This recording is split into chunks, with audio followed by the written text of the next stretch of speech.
আসসালামু আলাইকুম, স্বাগতম জানাচ্ছি বিএন কিচেনে নতুন আরও একটি ভিডিও দেখার জন্য। আজকের ভিডিওতে আমি আপনাদেরকে করে দেখাবো সিলেটের জনপ্রিয় জাল পিঠা। কেউ কেউ এটাকে জাল নুন পিঠাও বলে বা নুন চালের পিঠাও বলে।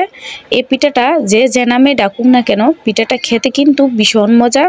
একবার বানিয়ে খেলেই বুঝতে পারবেন এই পিঠাটা খেতে কতটা মজা। আর এই পিঠাটা আপনারা ঘরে থাকা অল্প কিছু উপকরণ দিয়ে বানিয়ে নিতে পারেন।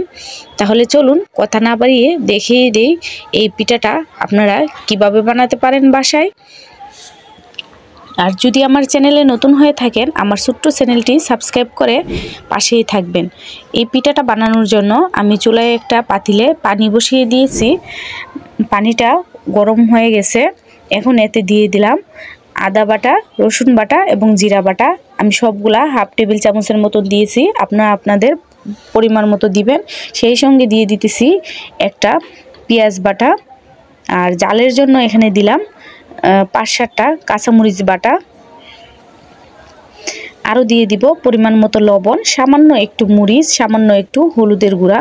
আপনারা যদি জালটা আরও বেশি চান তাহলে কম বা বেশি করে দিতে পারেন। সেই সঙ্গে আমি এখানে পেঁয়াজ বাটা, কাঁচামরিচ বাটা এসব কিছু ব্যবহার করেছি। এর পরিবর্তে আপনারা এগুলা কুচি করে নেওয়াও দিতে পারেন।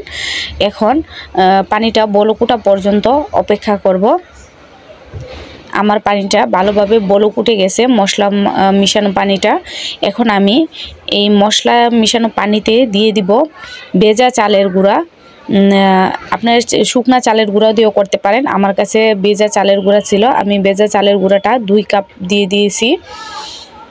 এখন চালের গুঁড়াটাকে অনবরত নেড়ে চেড়ে একটা ডো বানিয়ে নিব, সফট ডো। এখানে আমি কিছুক্ষণ নেড়ে চেড়ে দেখব, যদি আরেকটু চালের গুঁড়া লাগে তাহলে আমি আরেকটু দিব। প্রথমে আমি ভালোভাবে মিশিয়ে নিব। আমার কাছে মনে হচ্ছে একটু নরম হয়ে গেছে, এর জন্য এখানে আমি আরও একটু চালের গুঁড়া দিয়ে দিলাম। দিয়ে আবারও নেড়ে চেড়ে সফট একটা ডো বানিয়ে নেব।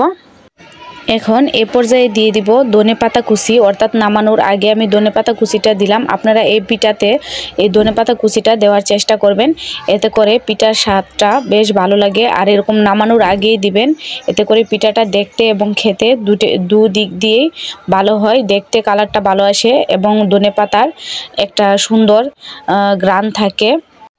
4 থেকে 5 মিনিটের মধ্যে আমি সুন্দর সফট একটা ডো বানিয়ে নিয়েছি আমার মনের মতন করে। এই যে দেখুন বন্ধুরা, আমার ডোটা বানিয়ে নেওয়া হয়ে গেছে। এখন আমি চুলা থেকে নামিয়ে ঠান্ডা হওয়ার জন্য রেখে দেব।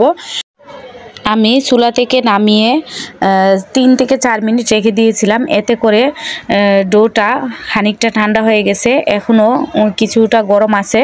এখন আমি হাত দিয়ে ভালোভাবে মতে একটা সফট ডো বানাবো। দেখুন আমার মতে নেওয়া হয়ে গেছে। এখন আমি এই পুরো ডোটাকে রুটির বেলার মতন করে 3টা ভাগে ভাগ করে নিলাম। আমি মোটা মোটা করে 3টা রুটি বানাবো। এই যে এখন সেই 3টা ভাগকেও আবার আমি হাত দিয়ে ভালোভাবে মতে একটা সফট ডো বানিয়ে নেব। যে আমার বানিয়ে নেওয়া হয়ে গেছে, এখন আমি এগুলাকে বেলতে চলে যাব। উপর থেকে যেন পিঠাতে লেগে না যায় এর জন্য দিয়ে দিলাম একটু আটা দিয়ে একটা মোটা সাইজের রুটি বানিয়ে নেব। এই যে দেখুন বন্ধুরা, রুটির চেয়েও একটু মোটা আছে। এখন আমি এরকম একটা কেকের মোল্ড দিয়ে কেটে নেব। আপনারা চাইলে স্টিলের গ্লাস বা কাটার দিয়েও কাটতে পারেন। আমার হাতের কাছে যা আছে তাই দিয়ে আমি কেটে নিচ্ছি। আমার কেটে নেওয়া হয়ে গেছে। এখন সাইড থেকে আমি অবশিষ্ট অংশগুলা বাদ দিয়ে এভাবে কেটে নেওয়া অংশগুলোকে আলাদা করে নেব। আপনারাদেরকে বলে বোঝানোর মতন কিছু নয়, আপনি একটু খেয়াল করলে বুঝতে পারবেন আমি কিভাবে বানিয়ে নিলাম। একইভাবে আমি সবগুলা পিঠা বানিয়ে নিয়ে আপনাদের সাথে শেয়ার করতেছি।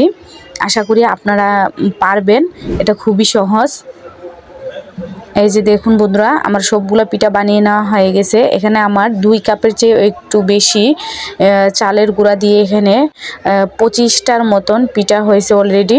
এখন আমি পিঠাটাকে ভাজার জন্য চুলায় চলে যাব। যারা এখনও আমার ভিডিওটি দেখছেন অথচ একটি লাইক দেননি, একটি লাইক দিয়ে ভিডিওটি কন্টিনিউ করুন। পিঠাটা ভাজার জন্য এখানে প্যানে তেল বসিয়ে দিয়েছিলাম, তেলটা গরম হয়ে গেছে। অবশ্যই গরম হওয়ার পর দিতে হবে, না হলে পিঠাগুলো ফুলবে না। তেলে দেওয়ার 5 থেকে 7 সেকেন্ডের মধ্যেই এরকম ফুলে উপর দিকে চলে আসবে, তখন উল্টে দিতে হবে। একটু সময় নিয়ে আস্তে আস্তে চুলাটাকে মিডিয়াম টু লো হিটে রেখে গোল্ডেন ব্রাউন কালার করে ভেজে নামিয়ে নিলেই রেডি আমার আজকের রেসিপি সিলেটি জনপ্রিয় পিঠা নুন জাল পিঠা অথবা জাল পিঠা। আশা করি আমার আজকের রেসিপি আপনাদের কাছে ভালো লেগেছে। তাহলে এই শীতে আর দেরি না করে একবার হলেও বানিয়ে খেয়ে নিন সিলেটের জাল পিঠা। সেই সঙ্গে আমার চ্যানেলে যদি নতুন হয়ে থাকেন আমার চ্যানেলটি সাবস্ক্রাইব করে পাশেই থাকবেন।